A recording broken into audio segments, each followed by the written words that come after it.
OCALICON 2019, Sparkette Episode 2, Spread the Word. Courtney Yeagley, Exhibitor Manager, Kelli Yeagley, Community Engagement and Project Specialist. Welcome everybody to our second episode of Sparkette. Hopefully you caught our last episode where we talked a little bit about your booth design and really how to maximize your experience at OCALICON. Today's episode is going to be about how do you get people to your booth. So you've designed it, you've set it up, but now what do we do to attract folks to your booth? And how can you really maximize your experience and your interactions and really increase your engagement with attendees? So I'm here with Kelli Yeagley today. She is kind of our resident social media expert here at OCALI. I figure nobody wants to hear from me because I have 0 social media accounts. So credibility kind of goes out the door in that regard. So Kelli handles all of our social media and is really great about connecting with folks and really increasing our community interaction with our Facebook group and Instagram and Twitter and things like that. So I've asked Kelli to join me today to kind of talk through some basics, really how we can leverage social media to increase your foot traffic to your booth. So 3 key areas that we're going to talk through today, really before the conference, during the conference, and then after the conference. So Kelli, let's start with beforehand. How can exhibitors prime the pump, so to speak, before they even show up on site? Sure. So my first piece of advice would be to try to spread the word as much as possible. And so you can go ahead and use anything that you have available. That could be things that you print out and have to hand out to folks that are physical pieces of paper or flyers or anything like that. Or you can also leverage the online world. Icons appear on screen: Facebook, Instagram, Twitter, YouTube. Text: tag us at OCALI Official and hashtag OCALICON 2019. So if you have social media accounts, if you have any sort of website or online presence, go ahead and share that because people won't know how to find you if you don't tell them.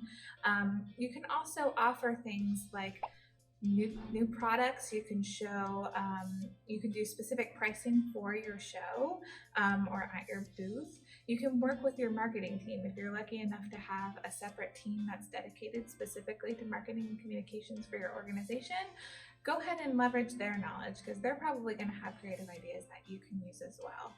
And we talked a little bit too, some beforehand of maybe you as a staff member don't have direct access to your social media, so you have to rely on someone else to do it. So that's where it's key to work with your marketing team. And some of you are solo vendors, you own and run everything, and so it's easy for you to continue to just pop stuff out on social media. But others of you, we know you're gonna have to work through certain venues and channels to get to that. So really it's a matter of also working with the rest of your organization to really leverage that social media. So beforehand, the conference starts, spread the word, word of mouth, look at your special pricing, what's the special deals you're gonna run. But then let's talk a little bit about during OCALICON. We know you don't wanna just stand behind the table. So what else can they be doing on site to really help their own cause and increase that foot traffic? So there's a lot of things you can actually do on site. And if you had seen the first episode of Sparkette, Picture in box appears from previous Sparkette with Courtney in the video. Text: tip number 3. Investigate Wi-Fi and compatible devices. Free Wi-Fi for all in exhibit hall.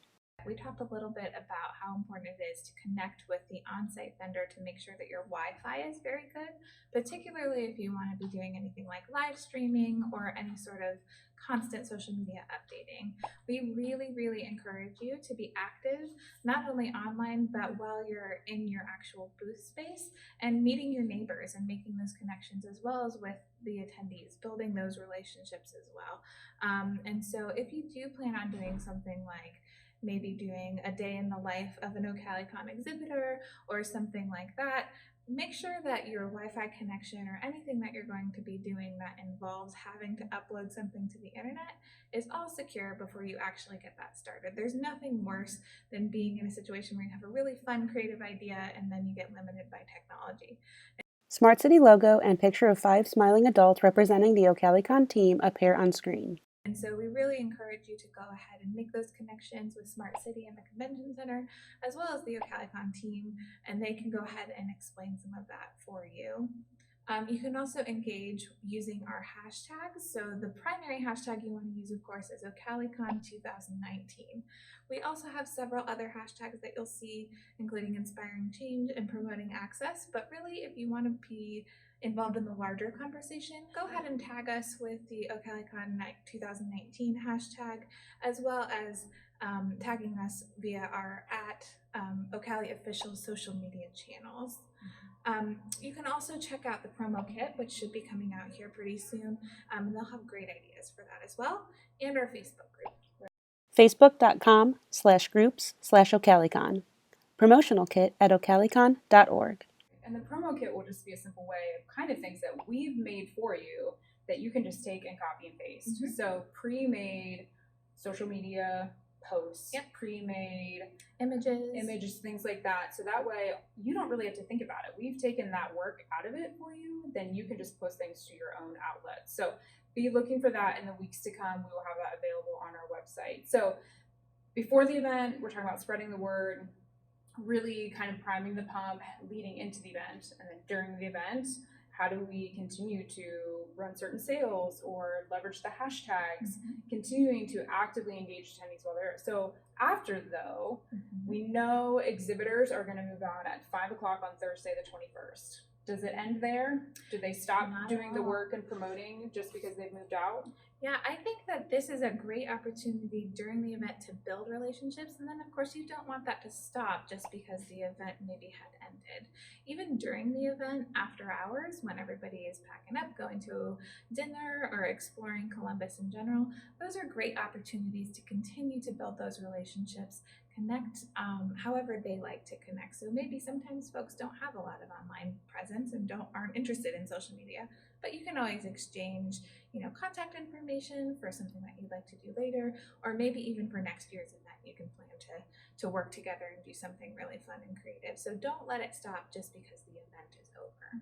So a key area that we focus on, especially as an organization, not only because it's actually the focus of our work itself, but really in practice, is accessibility. Text. Make your content accessible for all. So it's a conference about autism and disabilities, but how we implement things, we also want to be mindful of that. So how do we make sure, not only for our attendees, but for our exhibitors, that they're making things accessible and they're doing alt text and they're being mindful of images and audio description? What other recommendations would you have for accessibility questions? So you just mentioned some really easy ways that you can make your content more accessible. Now, of course, this is talking about social media and online work. So adding something like an image description to your photos not only helps folks who use screen readers, but people who might need a little bit more context. They might need a little bit more information about the photo that you're posting.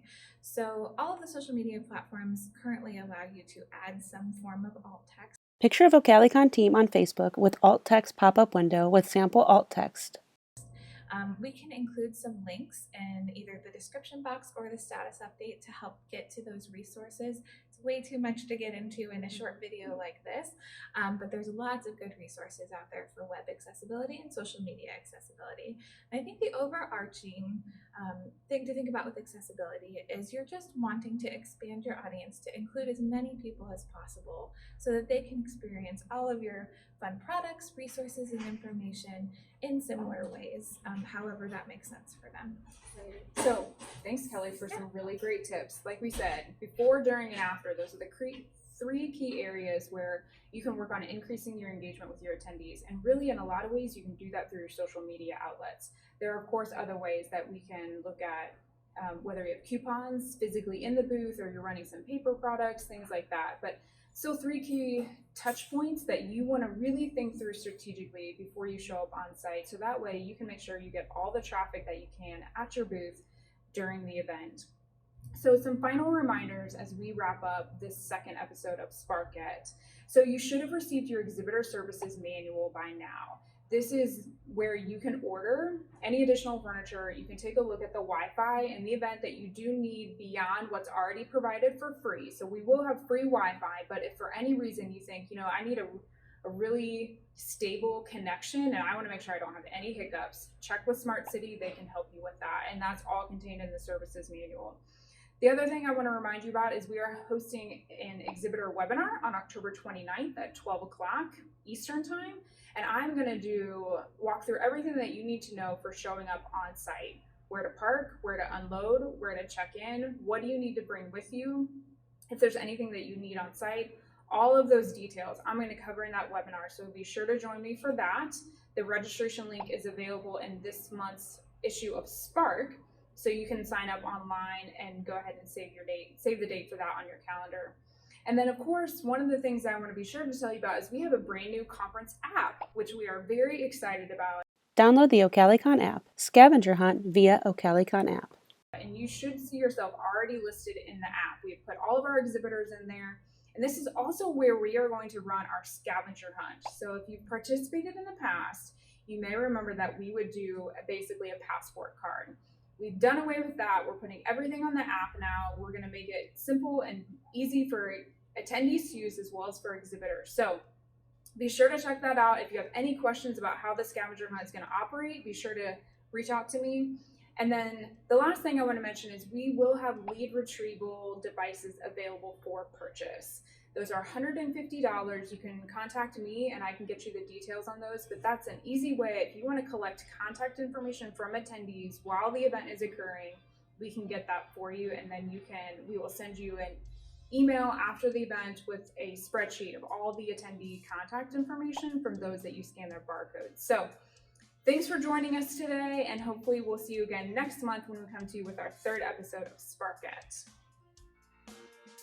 Questions? Contact Courtney, COURTNEY_YANTES at OCALI.org. OCALICON 2019, November 20th to the 22nd, 2019. Columbus, Ohio, ocalicon.org. Music provided by bensound.org.